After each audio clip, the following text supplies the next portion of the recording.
Hey guys, my name is Special Nicole and today I will be showing you how to make banana tacos.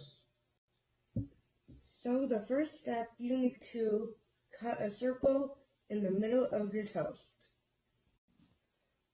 Then you toast the toast. Then you add the peanut butter on top. Then you need to mash some graham crackers for the cracker bits. Then you add the bananas on top of the peanut butter. Then you add the honey on top of the bananas, your cracker bits on top, but you don't have to call it a taco.